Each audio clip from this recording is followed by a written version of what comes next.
বাসাবাড়ি MLT হাট, বাসাবাড়ি MLT হাট, বাসাবাড়ি MLT হাট। হাট পরিচালনায় জনাব মীর জামাল শেখ মহাশয়। আনন্দ সংবাদ, আনন্দ সংবাদ, শুভ সংবাদ। বাসাবাড়ি উত্তরপাড়া গ্রামে ঈদগার ময়দানের পাশে বাসাবাড়ি এমএলটি হাট বসবে শুক্রবার সকাল 8টা থেকে সন্ধ্যা 6টা পর্যন্ত।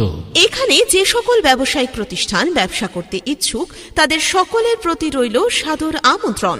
বাসাবাড়ি এমএলটি হাটে পেয়ে যাবেন পশ্চিমবঙ্গের বিভিন্ন জেলার ঐতিহ্যবাহী বস্ত্রের বিপুল সম্ভার। পাবেন প্রচুর প্রচুর প্রচুর শাড়ি, চুড়িদার, কুর্তি, লেহেঙ্গা, লুঙ্গি, জিন্স ও কটন শার্ট, প্যান্ট এবং বাচ্চাদের সমস্ত প্রকার রেডিমেড পোশাক ও বিছানার চাদর এবং সকল প্রকারের টাটকা কাঁচা সবজি পাইকারি ও খুচরো পাওয়া যায়। বিশেষভাবে মনে রাখবেন, হাওড়া থেকে ট্রেনে আসলে বাজার শো নামবেন, আর আজিমগঞ্জ থেকে ট্রেনে আসলে কাঠালিয়াতে নামবেন। তারপর আসবেন বাসাবাড়ি এমএলটি হাট, বাসাবাড়ি এমএলটি হাট, বাসাবাড়ি এমএলটি হাট। ঠিকানা বাসাবাড়ি উত্তরপাড়া গ্রামে ঈদগাহ ময়দানের পাশে, বহরমপুর। হাট খোলা থাকে শুক্রবার সকাল 8টা থেকে সন্ধ্যা 6টা পর্যন্ত। জনাব মীর জামাল শেখ মহাশয় পরিচালিত বাসাবাড়ি এমএলটি হাটে আপনাদের জানাই স্বাগত।